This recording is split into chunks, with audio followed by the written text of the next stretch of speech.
Hi, I'm Robert. In this episode, I cover concert photography portfolios. Concert photography portfolios are used to show promoters, artists, venues, and various other people what your work is like. There are several ways to have a portfolio available. The most common that people use is on your cell phone, you have Instagram. A lot of people use the Instagram portfolio and they think that's the only thing I need. Well, that's not true. This is my Instagram portfolio on my cell phone. And some people see it, but not always is it the only thing they want to look at. The traditional way of having a portfolio is in hard form, in a binder, and I still, believe it or not, carry one of these too. I have my business cards in it. I have some of my work. In fact, I have my best work in this portfolio. You say, well, why would you want to use it, and when would you ever use it? Well, we were at a show and we had permission from the first act in order to be able to photograph the show. But the next coming act we've been trying for 2 weeks to get a hold of.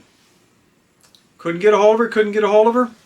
Well, we were sitting there and she showed up and was doing her sound check, and just so happens that next to us was sitting her mother. And we looked over and said, "Are you her mother?" And she said, "Yeah."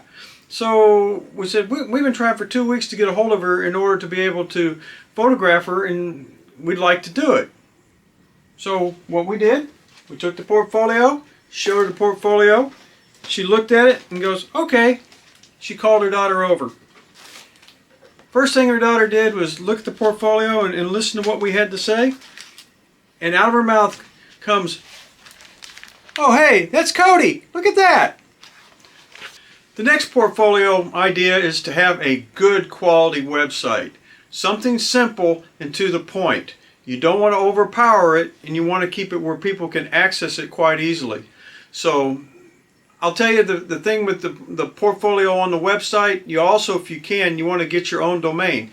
It's better to say, what's your email address? And mine is Robert at robertcmaxfield.com rather than robert268 at gmail.com, which looks more professional. I think the Robert at Robert C. Maxfield is more memorable and looks more professional. This is the home page for my website. I have it broken down into a front landing page and then my modern work. And this shows what I have done recently. It covers the best of what I have done.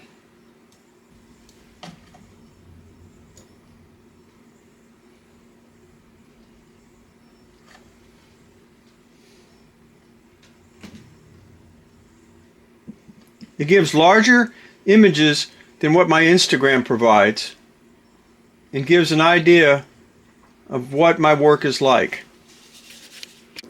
Don't just rely on social media. There's many times that you'll cover some places and some artists won't even check their social media for many months. I had one artist tell me that she never looks at her Facebook, even though she's got a Facebook page. And a lot of times, sometimes other people manage or take care of certain artists' social media for them, so that they filter the stuff that they think is important to the artist before it even ever gets to them.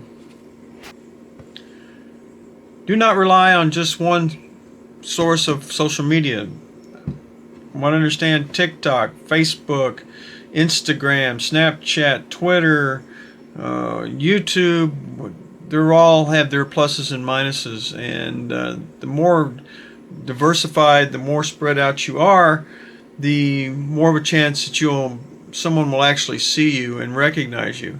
Also on Facebook, there are several forums and groups in which you can join with people that are able to give you advice, are able to see your work, be able to get you noticed. Those kind of things are really, really handy. Whatever you do, start yourself out on a quest to get yourself a portfolio. Get yourself noticed if you want. It helps out a great deal. Thanks for viewing. and like and subscribe to our videos. We appreciate it. Thank you. Bye-bye.